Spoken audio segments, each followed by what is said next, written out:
Singapore Elim எழுப்புதல் ஊழியங்கள் சார்பிலே உங்கள் அனைவருக்கும் அன்பின் வாழ்த்துக்களை தெரிவித்துக் கொள்கிறோம். தேவன் மீண்டுமாய் உங்களை இந்த செய்தியின் மூலமாய் சந்திப்பதற்கு கொடுத்த மாபெரும் சிலாக்கியத்திற்காக நாங்கள் பிரார்த்தனை செய்கிறோம். செய்தியை கேட்டுக்கொண்டிருக்கிற ஒவ்வொரு பிள்ளைகள் வாழ்க்கையில இன்றைக்கு தேவன் மகத்துவமான ஒரு விடுதலையை, ஒரு அபிஷேகத்தை, வல்லமையை, நுகத்தடிகளை முறித்து போடுவார் என்று நான் விசுவாசிக்கிறேன். கர்த்தர் இந்த செய்தியை ஆயத்தப்படுத்தி உங்கள் மத்தியிலே கொடுக்கும்படியாக ஆண்டவர் என்னை ஆயத்தப்படுத்தி கொண்டு வந்திருக்கிறார். அதற்காக எடுத்துக்கொள்ளப்பட்ட வேத வசனம் மார்க்கு 16வது அதிகாரம் வசனம் 17-18. Mark 16 chapter 17 verse 18. விசுவாசிக்கிறவர்களால் நடக்கும் அடையாளங்கள் ஆவன, என் நாமத்தினாலே பிசாசுகளை துரத்துவார்கள், நவமான பாஷைகளை பேசுவார்கள், சர்ப்பங்களை எடுப்பார்கள், சாவுக்கேதுவான யாதொன்றை குடித்தாலும் அது அவர்களை சேதப்படுத்தாது, வியாதியஸ்தர்கள் மேல் கைகளை வைப்பார்கள், அப்பொழுது அவர்கள் சொஸ்தமாவார்கள் என்றார். இந்த இரண்டு வசனத்திலே மார்க் 16வது அதிகாரம் 17-18 5 விதமான காரியத்தை கர்த்தர் சொல்கிறார். இந்த இரண்டு வசனங்கள் எதை சொல்கிறது? how to overcome strongholds, அதாவது அந்தகார வல்லமைகளை எப்படி நாம் மேற்கொள்வது என்பதை குறித்து கர்த்தராகிய இயேசு கிறிஸ்து நமக்கு இந்த வேத வசனத்தின் மூலமாக கற்றுக் கொடுக்கிறார். 5 காரியங்களை இதில் கர்த்தர் சொல்லுகிறார். என்னவென்றால், விசுவாசிக்கிறவர்களால் நடக்கும் அடையாளங்கள் ஆவன. பிசாசுகளை பாருங்க, முதலாவது ஆண்டவர் சொல்றாரு, பிசாசுகளை, அந்தகார வல்லமைகளை, சாத்தானின் கிரியைகளை நீங்க மேற்கொள்வீங்க. பிசாசுகளை நீங்க என்ன செய்ய முடியும்? துரத்த முடியும். யாரு? விசுவாசிகள். ஒவ்வொருவரும் விசுவாசிக்கிறவர்களாலே என தேவன் பிசாசுகளை துரத்த முடியும் என்று அதிகாரத்தை கொடுக்கிறான். காரணம், இன்றைக்கு இந்த உலகத்திலே எல்லா பிரச்சனைகளுக்கு காரணம் என்ன? பிசாசு காரணமாய் இருக்கிறான். பிசாசானவன் தனி மனிதனுக்கு விரோதமாய், குடும்பத்திற்கு விரோதமாய், அதே போல தேசத்திற்கு, பட்டணங்களுக்கு விரோதமாய் காரியங்களை செய்து மனித குலத்திலே அவனுக்கு சமாதானத்தை, சந்தோஷத்தை இழக்கச் செய்யக்கூடியவனாக இருக்கிறான். இதெல்லாம் யாருன்னா, பிசாசு என்றால் விழுந்து போன சாத்தானுடைய கூட்டங்களாக இருக்கிறார்கள். இன்றைக்கு அநேகர் மந்திரவாதிகளை தேடி போறாங்க. தன்னுடைய பிரச்சனைகளுக்கு இதான் இம்மிடியட் சொல்யூஷன், அதாவது உடனடி தீர்வுக்காக அவங்க என்ன செய்யறாங்க? மேஜிசியனை தேடி போறாங்க. ஏன்னா அதே போல குறிசொல்லுகளை தேடி போறாங்க. அவர்கள் சாத்தானின் ஏஜென்ட்களாக இருப்பதினாலே அவர்கள் என்ன செய்யறாங்க? சாத்தானை இந்த ஜனங்கள் யாரு விரோதமாய் காரியங்களை செய்ய சொல்றாங்களோ அவர்களுக்கு விரோதமாய் காரியங்களை செய்யறாங்க. அநேகருடைய வாழ்க்கையில அவர்கள் என்ன செய்யறாங்க? தோல்விக்குள்ளாக அநேகருடைய வாழ்க்கையை, குடும்பங்களை நாசப்படுத்தக்கூடியவர்களாக இந்த மந்திரவாதிகள் இருக்கிறார்கள். ஆனால் தேவனுடைய பிரியம் என்ன? கர்த்தராகிய இயேசு கிறிஸ்து அவருடைய பிரியம் என்ன?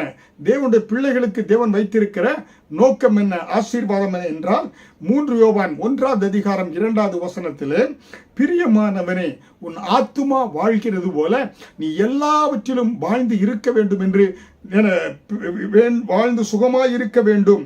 பிரியமானவனே, உன் ஆத்துமா வாழ்கிறது போல நீ எல்லாவற்றிலும் வாழ்ந்து சுகமாய் இருக்க வேண்டும் என்று தேவன் பிரியப்படுகிறார். இயேசு கிறிஸ்துவை சொந்த இரட்சகராய் ஏற்றுக்கொள்கிற ஒவ்வொரு பிள்ளைகளும் இப்படிப்பட்ட எல்லாவற்றிலும் வாழ்ந்து சுகமாய் இருக்க வேண்டும் என்று தேவன் பிரியப்படுகிறார். அப்படி என்றால், செய்தியை கேட்டுக்கொண்டிருக்கிற யாராவது இயேசு கிறிஸ்துவை சொந்த இரட்சகராய் நீங்க ஏற்றுக்கொள்ளவில்லை என்றால், இந்த இயேசு கிறிஸ்துவோட குடும்பத்துக்குள் வாங்க. இயேசுவை நீங்க உங்க வாயினால் அறிக்கையிட்டு நீங்க ரட்சிக்கப்பட வேண்டும். இயேசுவே, நீர் என்னுடைய பாவங்களுக்காக சிலுவையில் மரித்தீர், அடக்கம் செய்யப்பட்டு 3ஆம் நாள் உயிரோடு எழுந்தீர், என் பாவங்கள் எல்லாம் மன்னித்து என்னை புதிய மனுஷியாக மாற்றி இருக்கிறேன், நீரே என் இரட்சகர் என்று வாயினால் அறிக்கை சொல்கின்ற பொழுது, அறிக்கையிடுகின்ற பொழுது இயேசுவின் பிள்ளையாக மாறுறீங்க. நீங்க எல்லாவற்றிலும் வாழ்ந்து சுகமாய் இருக்கும்படியாய், உங்க ஆத்மா வாழ்கிறது போல எல்லாவற்றிலும் வாழ்ந்து சுகமாய் இருக்கும்படியாய் அந்த ஆசீர்வாதத்தை தேவன் உங்களுக்கு அனுக்கிரகம் பண்ணக்கூடியவராக இருக்கிறார். ஹல்லேலூயா. அதனாலே நீங்கள் இந்த கிறிஸ்து என்ற குடும்பத்துக்குள்ளாக வரும்படியாய் உங்களை அன்போடு கூட அழைக்கிறேன். ஹல்லேலூயா. ஏனென்றால் பாருங்க, இன்றைக்கு மனு குலத்திற்கு விரோதமாய் இந்த பாருங்க லூசிபர் என்ற பிசாசானவன் இருக்கிறான். கர்த்தர் அவனை பார்த்தீங்கன்னா எப்படியாக தேவதூதர்கள் நமக்காக கர்த்தர் மைக்கேல், அதாவது மிகாவேல், அதே போல கேப்ரியல் என அதே போல ஆண்டவர் லூசிபரும் ஆண்டவர் வைத்திருந்தார் வானத்திலே. அவர்கள் என்ன செய்தார், ஒவ்வொருவருக்கும் என ஒரு காரியங்களை கர்த்தர் கொடுத்திருந்தார். இந்த லூசிபருடைய காரியம் என்னவென்றால் ஏன்னா பார்த்தீங்கன்னா லூசிபர் என்ன செய்யறது, கர்த்தரை ஆராதனைக்குரியவன், ஆராதிக்கக்கூடிய காரியங்களை அவன் கொடுத்திருந்தார். அந்த லூசிபர் என்ன செய்தான், இந்த தேவனை ஏன் நாம் ஆராதிக்க வேண்டும், அவருக்கு மகிமை கொண்டு வர வேண்டும் என்று நினைத்து தன் இருதயத்திலே மேட்டுமை அடைந்து பெருமை அடைந்ததினாலே அவன் என்ன செய்தான், கர்த்தருக்கு மேலாக தன்னை உயர்த்த வேண்டும், ஆராதனை தனக்கு வேண்டும் என்று அவன் நினைத்ததினாலே அங்கே ஏசாயா 14வது அதிகாரம் வசனம் 12 முதல் 17 எசேக்கியேல் 28வது அதிகாரம் 13வது வசனம் முதல் 16 வரை பார்த்தா அவன் என்ன செய்தான், கீழே அவன் வானமண்டலத்தில் பொல்லாத ஆவியின் சேனைகளின் கூட்டமாக கீழே தள்ளப்பட்டு போனான் என்று நாம் பார்க்கிறோம். விழுந்து போன தேவதூதர்களாக அவர்கள் இருக்கிறார்கள். விழுந்து போனவர்கள் அவர்கள் என்ன செய்றாங்க, கிறிஸ்துவுக்கு விரோதமாய் தேவனுடைய பிள்ளைகளுக்கு விரோதமாய் காரியங்களை செய்து கொண்டு இருக்கிறாங்க.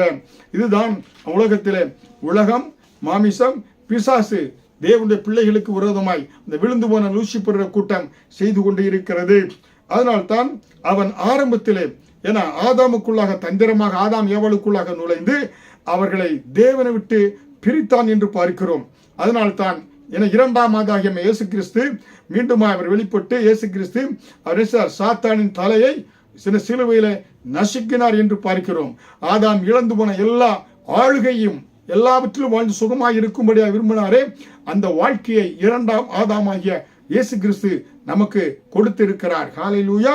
அதனால்தான் பார்க்கின்ற பொழுது இயேசு கிறிஸ்து பூமியில் இருந்த பொழுது மத்தேயு 8வது அதிகாரம் வசனம் 16 சொல்லப்பட்ட பொழுது அஸ்தமான பொழுது பிசாசு பிடித்திருந்த அநேகரை அவர் அண்டை கொண்டு வந்தார்கள். அவர் அசுத்த ஆவிகளை வார்த்தையினாலே துரத்தி பிணியாளிகள் எல்லாரையும் சுஸ்தமாக்கினார். இயேசு அந்த பிசாசை துரத்தினார் என வியாதிஸ்தர்களை குணமாக்கினார். அநேக அசுத்தாவிகள் பிடித்தவர்களுக்கெல்லாம் விடுதலை கொடுத்தார் என்று நாம் பார்க்கிறோம். ஹல்லேலூயா. அருமையான தேவனுடைய பிள்ளைகளே, அதனால் தான் வேதம் நமக்கு என்ன செய்கிறது, ஒரு எச்சரிக்கை கொடுக்கக்கூடியதாக இருக்கிறது.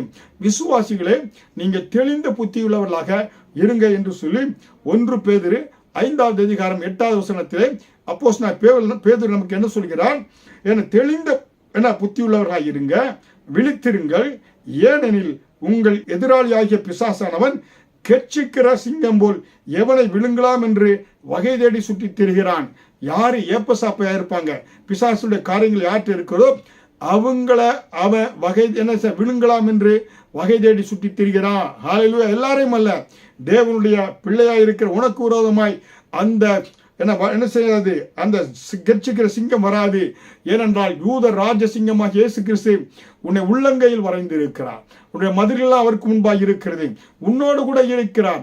அதனால்தான் யாரை விழுங்கலாம், யாரு தேவனுடைய பிள்ளையா இல்லையோ, இரத்த கோட்டைகள் இல்லையோ, இயேசு கிறிஸ்துவ சொந்த ரட்சகராக ஏற்றுக்கொண்டு அவர் குடும்பத்துக்குள்ள இல்லையோ, அவர்களை பிசாசின் காரியங்கள் காணப்படக்கூடியவர்களை விழுங்கலாம் என்று வகை தேடி திரிகிறான்.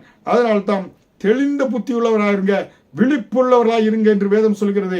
தேவனுடைய விசுவாசிகளுக்கு எப்பொழுது நமக்கு ஒரு தெளிந்த புத்தி விழிப்பு அவசியம். நம்ம குடும்பத்தை சுற்றி வேலையிடத்தில் நாம் பாதுகாத்துக் கொள்ள வேண்டும்.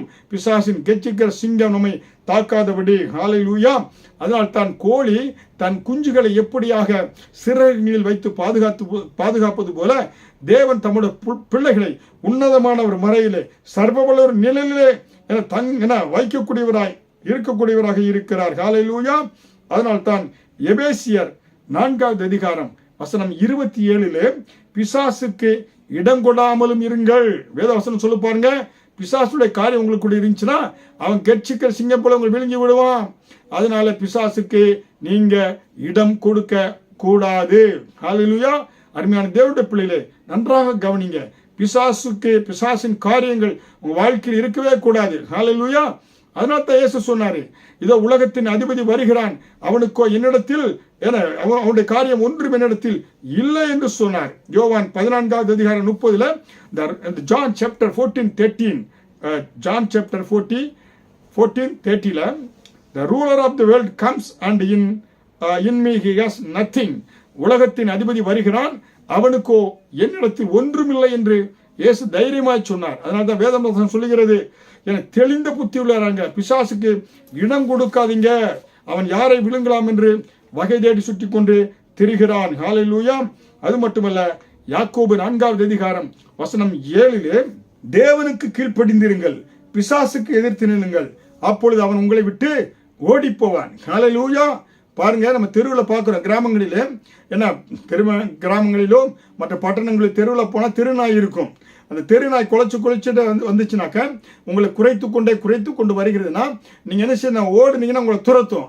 நீங்கள் நின்று கொண்டு அப்படி என்ன எதிர்த்து நில்லுங்க, ஓடி வந்து அந்த நாய் என்ன செய்யணும், நின்று விடும், இல்லாட்டி திரும்பி போய்விடும். அதனால தான் என்ன சொல்லப்பட்டிருக்குன்னா, பிசாசுக்கு எதிர்த்து நில்லுங்கள், அப்பொழுது அவன் ஓடி போவான். ஹல்லேலூயா. அருமையான தேவனுடைய பிள்ளைகளே, அதனால தான் இன்றைக்கு நாம் பிசாசுகளை எப்படி மேற்கொள்வது, பிசாசை எப்படி நாம எதிர்த்து நிற்பது என்பதை குறித்து இன்றைக்கு உங்களோடு நான் பகிர்ந்து கொள்ள இருக்கிறேன்.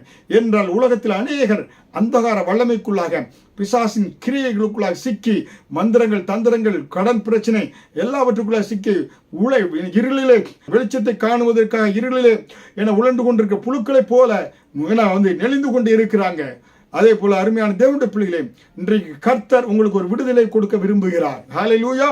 எல்லா சாத்தானின் கிரியைகள், அந்தகார வல்லமைகளை மேற்கொண்டு ஒரு வெற்றியுள்ள வாழ்க்கை, முற்றிலும் ஜெயம் கொண்டவனாய், முற்றிலும் வெற்றி கொண்ட பிள்ளையாய், தேவனுடைய பிள்ளையாய், நீ இந்த பூமியிலே சாட்சியுள்ள மகளாய் வாழ வேண்டும் என்று கர்த்தர் பிரியப்படுகிறார். அதனால் தான் ஒரு சில ரகசியங்களை உங்களோடு இன்றைக்கு பகிர்ந்து கொள்கிறேன். எவ்வாறு how to overcome the strongholds, இந்த அந்தகார வல்லமைகளை நாம் எப்படி மேற்கொள்வது? ஒன்று, கர்த்தருடைய வசனம், வார்த்தையாக வசனத்தின் மூலமாக, பரிசுத்த வேதாகமத்தின் மூலமாக நாம் இந்த சத்துருவை மேற்கொள்ள முடியும். அதனால் தான் லூக்கா 10வது அதிகாரம் வசனம் 19 சொல்லப்பட்டு இருக்கிறது, இதோ சர்ப்பங்களையும் தேள்களை மிதிக்கவும் சத்துருடைய சகல வல்லமைகளை மேற்கொள்ளவும் உங்களுக்கு அதிகாரம் கொடுக்கிறேன், ஒன்று உங்களை சேதப்படுத்தாது. இயேசு கிறிஸ்து நமக்கு அதிகாரத்தை கொடுக்கிறாருங்க. இந்த ஸ்ட்ராங் ஹோல்ட், அந்தகார வல்லமை மேற்கொள்ளாது. ஏன்னா உங்களுக்கு அதிகாரம் கொடுக்கிற எந்த அதிகாரம்?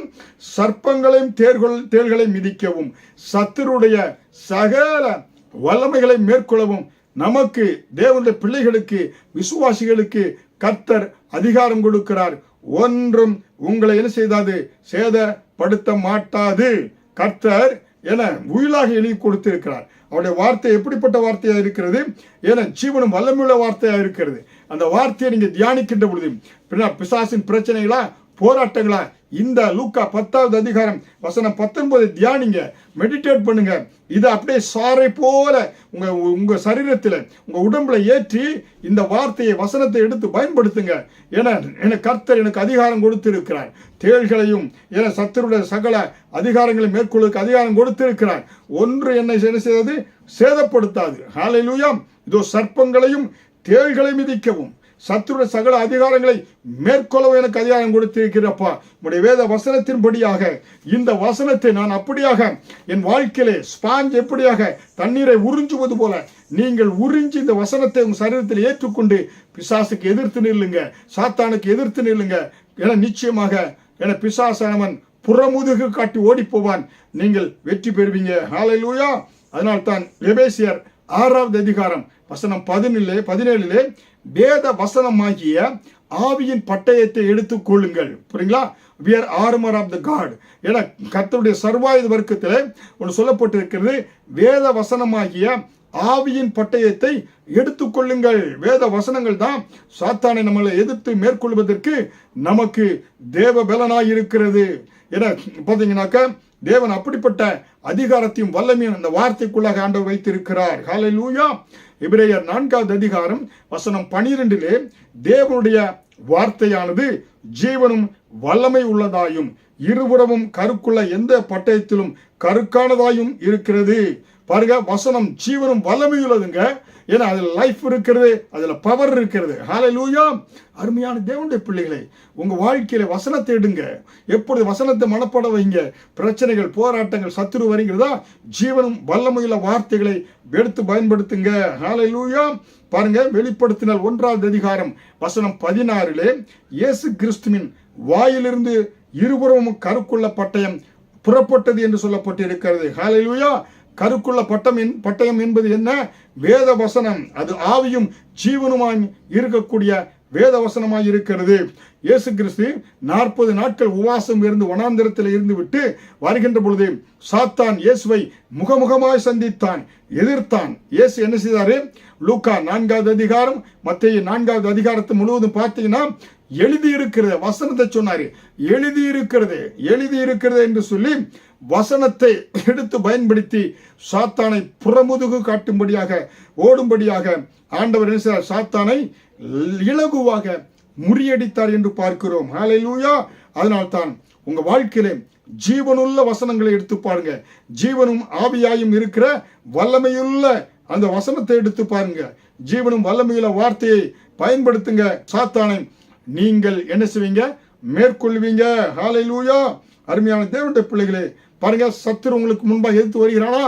1 யோவான் 4வது அதிகாரம் 4வது வசனத்தின்படி உலகத்தில் இருப்பவனை காட்டிலும் உங்களுக்குள் இருக்கிறவர் பெரியவர் என்று சொல்லுங்க.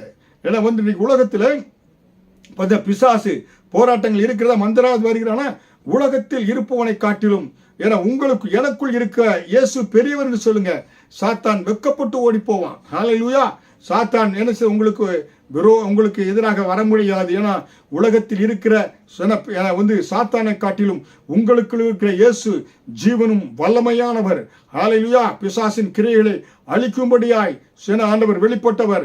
அவருடைய கிரியைகளை சிலுவையிலே அறைந்து பிசாசின் தலையை சிலுவையிலே நசுக்கி நமக்கு வெற்றியை கொடுத்திருக்கிறார். ஹல்லேலூயா. அதனால் தான் ஆதாமின் தலையில் ஏறும்படியாய் ஆதான் என்ன செய்தான்? இடம் கொடுத்தான். ஆனால் 2ஆம் ஆதாமாய் இயேசு கிறிஸ்து பிசாசின் தலையை நசுக்கி சிலுவையிலே நமக்கு வெற்றியை கொடுத்திருக்கிறார். ஹல்லேலூயா. அதனால் தான் தேவன் நமக்கு கொடுக்கக்கூடிய வசனத்தின் மூலமாய் அதிகாரத்தை என்ன கொடுத்திருக்கிறாரு?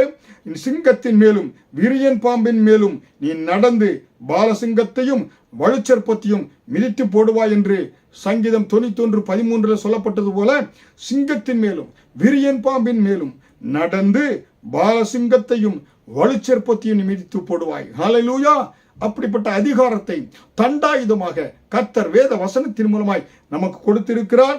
அது மட்டுமல்ல, என் ஆத்துமாவே நீ பலவான்களை மிதித்தாய் என்று நியாயாதிபதிகள் 5வது அதிகாரம் வசனம் 21 தீர்க்கதரிசி தெபொராள் மூலம் சொல்கிறார். என் பலவானே நீ என் ஆத்துமாவே நீ பலவான்களை மிதித்தாய் என்று தீர்க்கதரிசி ஆகிய தெபொராள் மூலம் கர்த்தர் சொல்லுகிறார். ஹல்லேலூயா. அருமையான தேவனுடைய பிள்ளைகளே, வசனங்களை எடுங்க, பலவானை நீங்கள் மிதிக்க முடியும். ஹல்லேலூயா. அது மட்டுமல்ல, ரோமர் 16வது அதிகாரம் வசனம் 20 சமாதானத்தின் தேவன் சீக்கிரமாய் சாத்தானை உங்கள் கால்களின் கீழே நசுக்கி போடுவார். ஹல்லேலூயா. பாருங்க, கர்த்தர் சாத்தானை, சமாதானத்தின் தேவன், சமாதான குறைச்சல் இருக்கா? சமாதான குறைச்சல் கொண்டு வருகிற சாத்தானை சீக்கிரமாய் கர்த்தர் என்ன செய்யறாரு? சமாதானத்தின் தேவன் சீக்கிரமாய் என்ன செய்யறாரு? சாத்தானை உங்கள் கால்களின் கீழே நசுக்கி போடக்கூடியவராக இருக்கிறார். புல்டோசர் போல ஆண்டவர் நசுக்கி போட்டுருவாருங்க. ஹல்லேலூயா.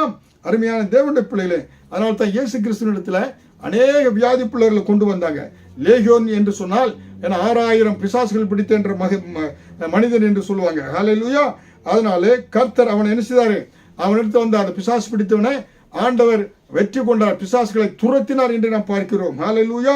அதனால தான் யோவான் 6வது அதிகாரம் வசனம் 63 சொல்லப்பட்டது போல கர்த்தருடைய வார்த்தைகள் ஆவியாயும் ஜீவனுமாயிருக்கின்றன. ஹல்லேலூயா. அருமையான தேவனுடைய பிள்ளைகளே, உங்களுக்கு விரோதமாய் மந்திர ஆவிகள், பொல்லாத ஆவிகள் பருகிடுகிறதா? வசனத்தை எடுங்க. கர்த்தருடைய வசனம் ஆவியாயும் ஜீவனுமாயும் உங்க உயிரை வாங்க மாதிரி இருக்கா? கர்த்தர் ஆவியாயும் அவர் வசனம் ஜீவனை கொடுக்கக்கூடியதாக இருக்கிறது. ஹல்லேலூயா. அருமையான தேவனுடைய பிள்ளைகளே, இன்றைக்கு இந்த சத்துருவை மேற்கொள்வதற்கு தேவன் வேத வசனத்தை எடுத்து பயன்படுத்துங்க. வார்த்தைகளை மனப்பாடம் பண்ணுங்க, இருதயத்தில் குவித்து வைங்க. அதனால சங்கீதக்காரன் சொல்கிறான், சங்கீதம் 119 அதிகாரத்திலே, உமக்கு விரோதமாய் பாவம் செய்யாதபடி உம்முடைய வசனத்தை இருதயத்திலே வைத்து வைத்தேன், அப்படி என்றால் குவித்து வைத்தேன் என்று சொல்கிறார். ஹல்லேலூயா. அப்ப வசனத்தை மனப்பாடம் பண்ணுங்க. ஒரு நாளைக்கு ஒரு வசனத்தை மனப்பாடம் பண்ணுங்க. பண்ணும்போது உங்கள் ஆயுள் முழுவதும் அந்த வசனம் மறக்கவே மறக்காது. ஹல்லேலூயா. பிரச்சனைகள், போராட்டங்கள் வருகின்ற பொழுது நீங்கள் வார்த்தையை, வசனத்தை எடுத்து ஆவியும் ஜீவனுமாய் இருக்கிற வார்த்தைகளை பயன்படுத்த முடியும். ஹல்லேலூயா. அப்ப சத்துருவை மேற்கொள்வதற்கு ஆண்டவர் நமக்கு கொடுத்திருக்கிற அதிகாரம் என்ன? 1 வார்த்தை, 2வது இயேசுவின் ரத்தம். வெளிப்படுத்தினல் 12வது அதிகாரம் வசனம் 11 ஆட்டுக்குட்டியின் ரத்தத்தினாலும் தங்கள் சாட்சியின் வசனத்தினாலும் அவனை ஜெயித்தார்கள். யாரை? சாத்தானை ஜெயித்தார்களாம். ஆட்டுக்குட்டியானவருடைய ரத்தத்தினாலும் சாட்சியின் வசனத்தினாலும். ஹல்லேலூயா. வசனம் சாத்தானை ஜெயிக்கிறது, தோற்கடிக்கிறது. 2வது இயேசுவின் ரத்தம், ஆட்டுக்குட்டியானவருடைய ரத்தத்தினாலே. ஹல்லேலூயா. ஏன்னா இயேசு கிறிஸ்துவனுடைய ரத்தத்திலே அநேக ஆசீர்வாதங்கள் உண்டு. பாவத்தை நீக்கக்கூடியதாக இருக்கிறது, சாபத்தை நீக்கக்கூடியதாக இருக்கிறது, நோய்களை நீக்கக்கூடியதாக இருக்கிறது இயேசுவின் ரத்தம். ஹல்லேலூயா. ஏன்னா இன்றைக்கு பிசாசானவன் பயப்படுவது 2 காரியத்துக்கு பயப்படுறான். ஒன்று, இயேசுவின் ரத்தத்திற்கும் இயேசுவின் நாமத்திற்கும் பயப்படக்கூடியவனாக சத்துரு இருக்கிறான், பிசாசானவன் இருக்கிறான். அதனால நீங்க என்ன செய்ய வேண்டும் என்றால் இயேசுவின் ரத்தத்தை எடுத்து நீங்க பயன்படுத்த வேண்டும். ஹல்லேலூயா. நீங்க செய்ய வேண்டிய காரியம் என்ன? முதலாவது என்ன செய்யனாக்க, இயேசுவின் ரத்தத்தினாலே நான் சாத்தானை நான் ஜெயிக்க முடியும் என்று விசுவாசிக்க வேண்டும். ஹல்லேலூயா. என வல்லமையுள்ள ரத்தம் இயேசுவின் நாமம், என வல்லமையுள்ள நாமம் இயேசுவின் ரத்தம் வல்லமையுள்ள ஒரு ரத்தமாய் இருக்கிறது. ஹல்லேலூயா. அந்த ரத்தத்தை பயன்படுத்த வேண்டும் என்றால் முதலாவது தேவனுடைய பிள்ளைகளாக நீங்க மாறணும். பாவத்தை அறிக்கை செய்துவிட்டு இயேசுவை சொந்த இரட்சகராய் ஏற்றுக்கொண்டு கழுவப்பட்டு அவர் பிள்ளையாய் மாறி அவர் ரத்தத்தை எடுத்து பயன்படுத்துகின்ற பொழுது பிசாசானவன் கதறிக்கொண்டு ஓடுவான், பிசாசானவன் புறமுதுகு காட்டி ஓடுவான். பிசாசானவனுக்கு உங்க வாழ்க்கையில என இடமே கிடையாது. என இயேசுவின் ரத்தம் அன்றைக்கு இஸ்ரவேல் ஜனங்களுக்கு விடுதலை கொடுத்தது. 430 வருடமாய் அடிமைகளாய் இருந்தார்கள் எகிப்திலே. அவர்களுக்கு விடுதலை கொடுத்தது. வீட்டின் நிலைக்கால்களிலே பஸ்கா ஆட்டுக்குட்டியின் ரத்தத்தை தெளித்தார்கள்.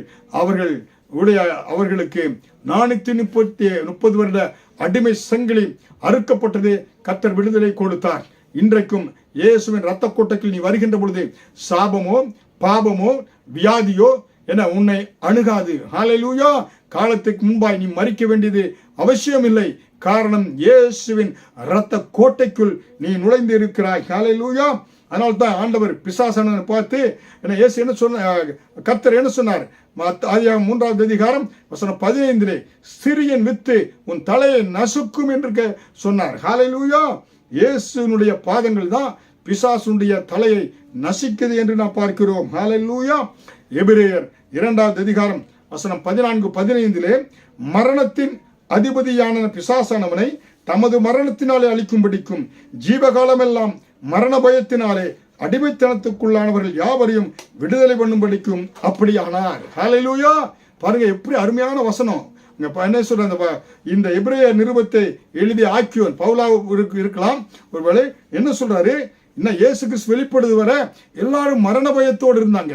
மரணத்தின் அதிபதியான பிசாசானவனை தமது மரணத்தினாலே அழித்து ஜீவகாலம் எல்லாம் மரண பயத்தில் இருந்தாங்க. அவங்களை எல்லாம் அவர் அடிமைத்தனத்தில் எல்லாரையும் இயேசு கிறிஸ்து சிலுவையில் இந்த ரத்தத்தின் மூலமாய் விடுதலை கொடுத்திருக்கிறார். ஹல்லேலூயா. 30 லட்சம் ஜனங்களை பஸ்கா ஆட்டுக்குட்டியின் மூலமாய் விடுதலை கொடுத்தவர் இன்றைக்கு அந்த பழைய ஏற்பாட்டு கால ஆதாம் முதல் ஆபிரகாம் என ஈசாக்கு யாக்கோபு பழைய ஏற்பாட்டு பரிசுத்தவான்கள் எல்லாரையும் நம்ம அனைவரையும் பூமியில் அனைவரையும் மரண பயத்திலே இருந்த அப்படி மரணத்தினால் அழிக்கும்படி ஜீவகாலம் எல்லாம் மரண பயத்திலே அடிமைத்தனத்துக்குள்ளான யாவரையும் மனுக்குலம் யாவற்றையும் விடுதலை பண்ணும்படி இயேசு சிலுவையில் சிந்தி ரத்தத்தை சிந்தினாராம். ஹல்லேலூயா. அருமையான தேவனுடைய பிள்ளைகளே, இன்றைக்கு இயேசுவை ஏற்றுக்கொள்கின்ற பொழுது மரண பயம் உங்களுக்கு வர வேண்டியதில்லை. ஏன்னா மரணம் என்பது நமக்கு இங்க ஒரு செகண்ட் கண்ணை மூடுறோம், அடுத்த நிமிடம் இயேசுவின் பாதத்திலே அவருடைய சமூகத்திலே நாம் கண் விழித்து என்றென்றைக்கும் அவரோடு கூட துதி ஆராய்த்து கொண்டு இருப்போம். நித்தியமா அவருடைய சமூகத்தில் நாம் இருப்போம். ஹல்லேலூயா. அதனால் தான் இயேசுவை ஏற்றுக்கொண்ட பிள்ளைகளுக்கு மரண பயமே தேவையில்லை. ஹல்லேலூயா. அதனால தேவனுடைய பிள்ளைகளை சிலுவையில் அறையப்பட்ட இயேசுவின் ரத்தத்தை தியானிங்க. ஹல்லேலூயா. அவருடைய பாதங்களில் வழிந்த ரத்தத்தை தியானிங்க. உங்க குடும்பம் முழுவதும் இயேசுவின் ரத்த கோட்டைக்கு கொண்டு வாங்க. வீட்டை முழுவதும் இயேசுவின் ரத்த கோட்டைக்கு கொண்டு வாங்க. உங்க வீட்டில் இருக்கக்கூடிய ஆடு மாடுகள் எல்லாவற்றையும் இயேசு ரத்த கோட்டைக்கு கொண்டு வாங்க. உங்களுடைய பிள்ளைகள் எல்லாவற்றையும் இயேசுவின் ரத்த கோட்டைக்கு கொண்டு வாங்க. ஹல்லேலூயா. ஏனென்றால் அந்த ரத்த கோட்டைகள் என்று வல்லமை உண்டு. அதனால்தான் வல்லமை உண்டு என்று சொல்லுகின்ற பொழுது அந்த ஆவியை நிரம்பி நாம் ஜெபிக்கின்ற பொழுது பரிசுத்த ஆவியாண்ட அபிஷேகத்தை பெற்றுக் கொள்கிறோம், வல்லமையை பெற்றுக் கொள்கிறோம், கிறிஸ்துவுக்காய் சாட்சியா இந்த பூமியில வாழ்கிறோம். ஹல்லேலூயா. அதனால்தான் அன்றைக்கு பார்க்கிறோம். என பாருங்க, 1 யோவான் 3வது அதிகாரம் வசனம் 8 பிசாசின் கிரியைகளை அழிக்கும்படிக்கே தேவனுடைய குமாரன் வெளிப்பட்டார். இயேசு கிறிஸ்து பூமியிலே வெளிப்பட்டது காரணம் என்ன? பிசாசின் கிரியைகளை அழிக்கும்படியாக. ஹல்லேலூயா. எப்படி சத்துருவை மேற்கொள்ளணும்? என்ன ஆவியும் ஜீவனுமாய் என்ன பாருங்க, பிசாசை எப்படி மேற்கொள்ள முடியும்? வெளிப்படுத்தினல் என்ன 12:11 சொல்லப்பட்டிருக்கிறது. ஆட்டுக்குட்டியான ஒரு ரத்தத்தினாலும் சாட்சியின் வசனத்தினாலும், வசனத்தின் மூலமாய் நம்ம என்ன செய்ய முடியும்? பிசாசை மேற்கொள்ள முடியும். இரண்டாவதாக இயேசு கிறிஸ்துவின் ரத்தத்தின் மூலமாய் நாம் பிசாசை மேற்கொள்ள முடியும் என்று பார்க்கிறோம். ஹல்லேலூயா. அருமையான தேவனுடைய பிள்ளைகளே, இன்றைக்கு ஏன்னா இது தொடர் போதனையாக இருப்பதனாலே இன்றைக்கு உங்களோடு கூட எப்படியாக நான் இந்த சாத்தானின் கிரியைகளை மேற்கொள்வதற்கு தேவன் நமக்கு கொடுத்திருக்கிற ஆயுதம் என்ன? வார்த்தையாகிய வசனம், இரண்டாவது இயேசு கிறிஸ்துவின் ரத்தம். இந்த இரண்டு என இன்னும் தொடர்ந்து உங்களுக்கு போதிக்க இருக்கிறேன். இன்றைக்கு கேட்ட இந்த சத்தியத்தின்படியாய் எடுத்து பயன்படுத்துங்க. வார்த்தை எடுத்து பயன்படுத்துங்க. ஆவியும் ஜீவனுமாய் இருக்கிற ஆவிக்குரிய பட்டயமாக வசனத்தை எடுத்து பயன்படுத்துங்க. இரண்டாவது இயேசுவின் ரத்தத்தை எடுத்து நீங்க பயன்படுத்துங்க. ஏன்னா இயேசு ஆட்டுக்குட்டியான ரத்தம் தான் பிசாசை மேற்கொண்டது என்று வசனம் சொல்கிறது. சாத்தானை ஜெயித்தது என்று அந்த வார்த்தையின்படியாக நீங்க ஜெபியுங்கள். வார்த்தை எடுத்து பயன்படுத்துங்க. கர்த்தர் உங்களுக்கு வெற்றியும் சுகத்தையும் ஆரோக்கியத்தையும் பலனை கொடுக்கிறார். செய்தியை கேட்டுக்கொண்டிருக்கிற ஒவ்வொரு பிள்ளைகள் மேலும் இயேசு கிறிஸ்து ரத்தத்தை தெளிக்கிறேன். குடும்பங்களின் ரத்தத்தை தெளிக்கிறேன். கர்த்தர் ஒவ்வொருவருக்கும் விடுதலையும் சுகத்தையும் பலனையும் கொடுத்து இந்த வாரம் முழுவதும் உங்களை அற்புதமாய் ஆண்டவர் நடத்துவார். ஒரு ஜீவனுள்ள சாட்சியாய் உங்க பட்டணத்தில் கர்த்தர் உங்களை உயர்த்துவார். கர்த்தர் தாமே உங்களை ஆசீர்வதித்து மகிமைப்படுத்துவாராக. ஆமென்.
கேட்ட